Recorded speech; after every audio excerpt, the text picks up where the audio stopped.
everyone, today I'm just making a quick video addressed to parents of people with PANDAS and PANS. Parents and family members and carers all go through so much as well because it's such a difficult condition to live with. It affects the whole family. You know, if you imagine it, seeing your child change very suddenly, become severely disabled, in a living hell and not being listened to, you know, it's difficult. So this video is addressed to the parents, carers, family members of people with PANDAS and PANS. So the first thing I want to say is you are strong. Of course, to see your child going through this is hell. You don't want to see your child going through hell. You know, they've changed. They have severe OCD, oppositional defiance, personality changes. You want your child back. You want to see your sweet child back. And it's heartbreaking to see them suffer so much, and they might beg you to make it stop and you just can't. And, you know, that's hell. You just want to do what you can for them and you're trying your best, and, you know, give yourself credit for that. Parents often go to all lengths to try and help their child with PANDAS or PANS, and what you are doing, give yourself credit for that because you are so strong to be able to do all of that. And sometimes your child having PANDAS, PANS, it can be traumatic. Some parents actually develop PTSD, post-traumatic stress disorder, from it. So it is a serious matter, and it's important to, you know, give yourself that credit and know you are really strong for doing this. I know it's heartbreaking, I know it's difficult, I know it's exhausting, but you're doing really well. And I want you to know that you are an amazing advocate for your child. You speak out. You have to have that communication with so many people to try and piece together what's going on, and you go to doctor after doctor. The frustration of not being listened to is awful, but I want to say to you, don't give up, because you can bring your child back to good health, and you will find a doctor who listens, but it does take time and it can be difficult, especially when you're met with a lot of misunderstanding. When my mum first mentioned PANDAS to the doctor when I was really young, they just got told, don't believe everything you read on the internet. And unfortunately, people are told a lot worse. There have even been cases where families get into trouble for things, and it's just absolutely heartbreaking. So I'm very proud of parents of people with PANDAS and PANS who constantly advocate and fight for that support, that help that's desperately needed. And I also just want to say, you know, keep going to find a doctor. As I said, you will find one. But it may take time. And I also want you to know that if a doctor blames you, parent blaming unfortunately happens. Some parents are blamed for fabricating it in their child. Some parents are told they don't discipline their child enough. Some parents are told they need stronger boundaries, etc., etc. But you know your child best. You know how they changed. You know how they're suffering. You know how they need the help. And it's never your fault as a parent. You are doing the best you can. Most parents, you know, would struggle to go through this. It's something that other people wouldn't understand unless they've been through it themselves. So I think it's just really important to give yourself that credit and know not to listen to the criticism. It's very difficult because unfortunately a lot of people don't understand PANDAS and PANS. But although you may doubt it sometimes, I'm sure you are doing the best you can for your child, and you just want what's best for them, and just give yourself credit for how much you are trying. The next one is trust your intuition. You know your child best, as I said, so you know if a diagnosis doesn't fit. If they've been diagnosed with classic OCD or Tourette's or autism or ADHD and it just doesn't fit because maybe they improve on antibiotics, maybe they have a relapsing remitting condition, maybe they have other symptoms that come and go that aren't necessarily relating to the diagnosis that your child was allocated with, it's important to keep going because you can bring your child back to health, and with the correct diagnosis people can recover because people can go back into remission where they're at baseline, they have a good quality of life, and that can happen. And I think it's important for me to say that no matter how late it is, there's always hope. I know a lot of people feel heartbroken because the child may have been struggling for years, misdiagnosed, didn't know what was going on, and the truth is, with PANDAS and PANS, you know, early intervention is vital. It does help, but you can still bring your child back.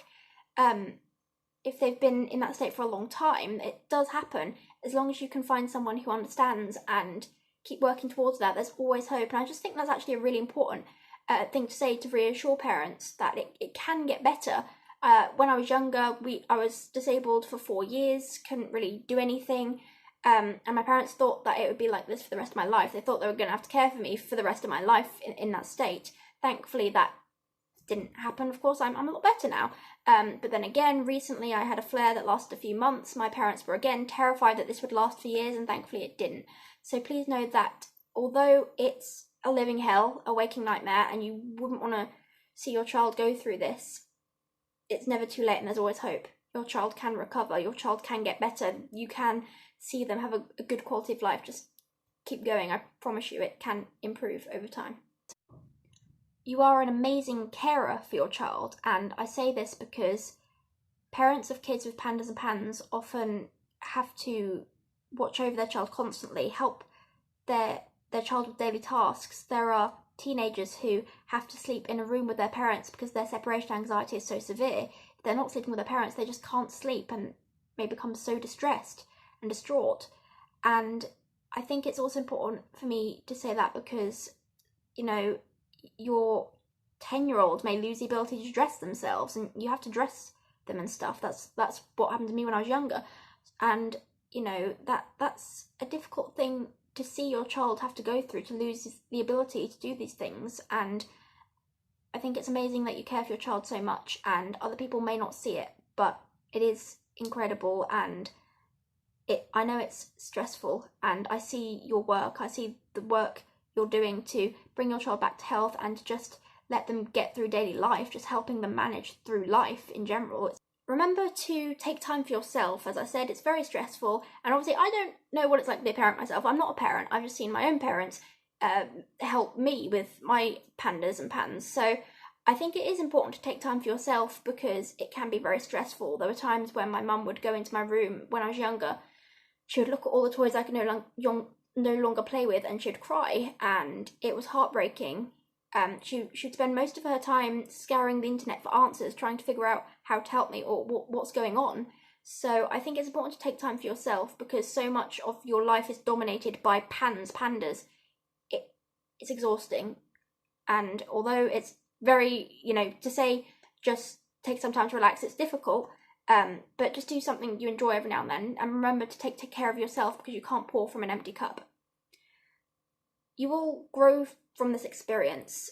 It is devastating, but I think that when you fight so much for your child, you gain that strength, that willpower, that determination to keep going forwards, and you also, you know, you develop so much empathy and compassion so that you can share your story to help other families who are maybe starting off, they have a kid with pandas and PANS and stuff like that. And I think another thing to mention is a lot of parents live in fear of a relapse, another infection triggering symptoms, and that's really, if you think about it, it can be very scary because, you know, your child can go to bed one day really happy and joyous, and then the next day they just have severe OCD and personality changes. They're not the same kid anymore, and remembering that, what happened, if you think it might happen again, it's very worrying. But I think it's also important to remember to cherish the good days. When your child's in remission, cherish that because, you know, make the most of it. I think that it's understandable to feel afraid, but don't let the anxiety ruin the good moments that you do have. And people can be in remission for long periods of time, you know. Some people don't have symptoms for years after a flare. Sometimes people may only have a few flares in their life. It's different for everybody. So there can be a lot of good days as well once it's treated and stuff. So it's important to know that as well.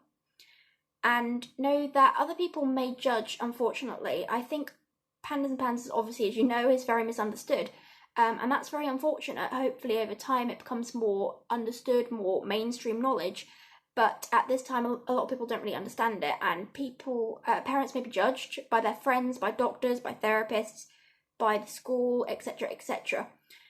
And I think that it's important to know that you do have to parent your child in a different way. You know, discipline isn't going to reduce the rage attacks, the OCD, the personality changes, the oppositional defiance, because your child knows that this isn't good behaviour, but they can't help it, and you know that as a parent. So when others judge, know that they're judging something they don't understand. And again, I've said this so many times, but you know your child best, and you know you're trying your best. You can't hold your child to the same standards as other kids who are neurotypical, who don't have pandas, PANS, their immune systems are attacking their brain, of course somebody will need a different style of parenting because they are functioning very differently. But yes, I also want to say, keep researching. Obviously, I say this, you probably have, and I applaud parents for how much research they do. My mum did a ton, which is amazing, and I'm very grateful for. Your kids will be grateful for the help you give them and the research you do. And it's always worth it looking into different options and stuff, because there are things that can help. Sometimes it's very difficult to find help from a doctor straight away, so do research online, contact organisations, see if there's any support groups, because that can make the world of difference. Getting other people's experiences and seeing other options to manage whilst in a flare, it can be very helpful. So I know it is heartbreaking.